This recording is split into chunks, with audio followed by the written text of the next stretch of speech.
The cool story that I'll be sharing today is the story of the mid-1920s Pennies for Old Ironsides fundraiser that financed the second restoration of the Constitution.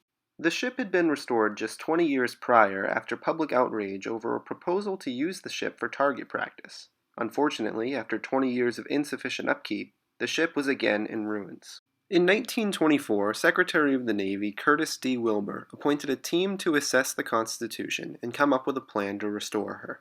Wilbur's team determined the cost of a restoration to be $400,000 and recommended that he ask Congress to appropriate these funds to a restoration project.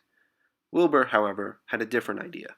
Wilbur tasked this man, Rear Admiral Louis de Steiger, with coordinating philanthropic programs among different groups of citizens across the country.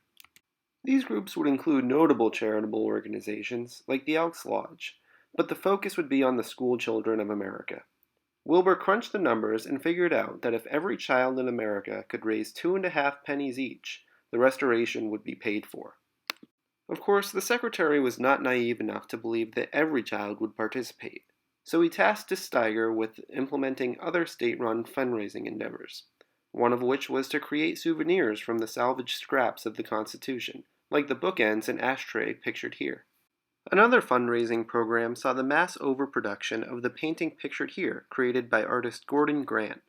The demand for the painting fell well short of what the Navy had anticipated, but was still profitable, netting the Navy $292,000 after selling for 25 to 50 cents per print. The painting pictured here by Charles Robert Peterson was distributed to classrooms across America to give children a sense of what they were working towards. The Children's Pennies for Old Ironsides campaign did not match the goal of $400,000, but still raised an impressive $154,000. However, the Pennies for Old Ironsides sister fundraising programs more than made up for the deficit.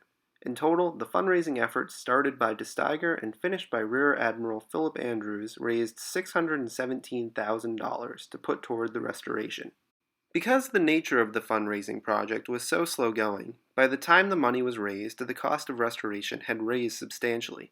In the end, the Navy was still forced to ask Congress for an additional $300,000. Although the effort only saved Congress about $100,000, Wilbur's experiment was a success.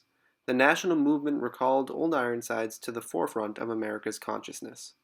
This renewed attention enriched Constitution's legacy and America's story, and even inspired a feature film. The fundraising efforts of the 1920s are indeed one of the most heartwarming and interesting stories in Constitution's history.